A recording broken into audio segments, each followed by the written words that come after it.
Hello, what's up? Hello Philippines, hello world. Andito naman po tayo para mag-react at mag-comment dito sa isang viral video. Tungkol ito sa pagtatanong dito sa Chief of Staff ni Sara Duterte. Attorney Zulaika, you confirm that you were the one who asked Yusek Mercado to resign. Yes, I was instructed by the Vice President to do so. Will you welcome Attorney Zulaika, the DepEd official, coming into the office of the Vice President, meddling on the operation of the OVP? Would you welcome that? Yes or no? I believe no.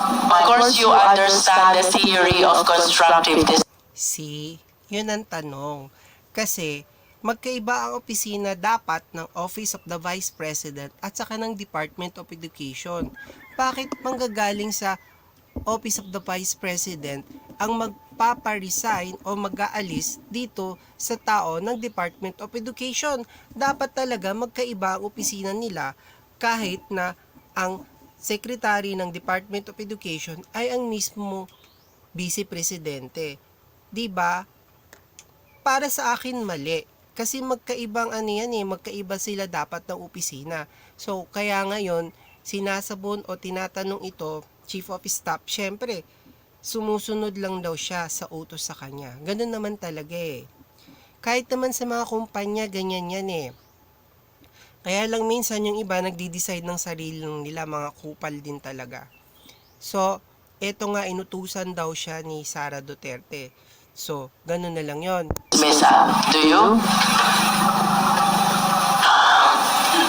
You do. Because we are lawyers. Please enlighten the committee. What is constructive dismissal?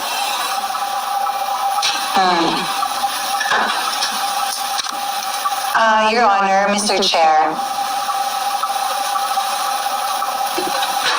what I did was really in pursuance of the instruction of the Vice. See, isa lang talaga ang gusto niyang ipaalam na sumusunod lang siya sa utos. So, ang ibig sabihin nun, utusan lang talaga sila. So, kahit na ang mataas ang pinag-aralan nila, alam nila kung anong tama at mali, alam dapat nila kung ano ang gagawin, pero dahil inutusan sila ng mas mataas sa kanila, susunod na lang sila. So, anong tawag sa kanila? Buntot? Sunod-sunuran? Chair, can we please direct our resource speaker to be responsive to the question? Attorney Zulaika, Yes. I understand that you have back problem. Would you like me to declare 1 minute suspension? Thank you. 1 minute suspension declared by the chair. I appreciate that, Your Honor. If Attorney Zulaika is maintaining the position that she followed the requirements of due process, question number 1, did you give her a copy of the complaint? Yes or no?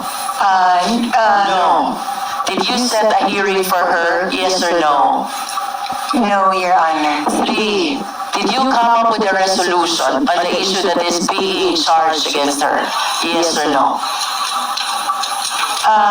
No, Your Honor. No. And therefore, you did not follow the requirements of due process.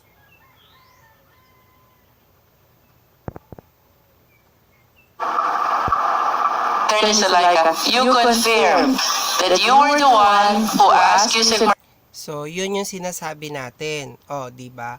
So, isa na naman ba ito na magpapatunay na pagdating sa mga Duterte ay walang due process? Di ba? Katulad ng nangyari sa ama. Inilagay ang batas sa sarili nilang kamay dito sa kanilang war on drugs. Ngayon, nangyayari naman sa anak na si VP Sara Duterte na inaabuso ang kapangyarihan para makakuha nga nitong confidential fund na hindi lang nangyari ngayon, kung hindi nangyari din nung nakaupo siya as mayor sa Davao, 'di ba? Ang laki-laki ng confidential funds nila. Tinalo pa nila ang Makati, tinalo pa nila ang Quezon City. Anong ginagawa nila?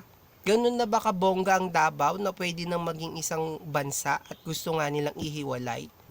So, ito nga ang magpapatunay na walang due process sa mga Duterte. O mga DD shit, gusto nyo pa rin ba na ganito ang mangyari sa bansa natin? Pwede naman yung mga ginagawa nila maayos, maganda. Pero kung walang due process, democratic country tayo. Katulad ng laging sinasabi ni Robin Padilla, kailangan may demokrasya o nasaan ang demokrasya sa ginagawa nila. Sige nga. So yun lang talaga ang masasabi ko. Kapag nagtago ka ng sikreto na meron kang mga kasama, siguradong mabibisto at mabisto kayo pagdating ng panahon. Yun lang, adios.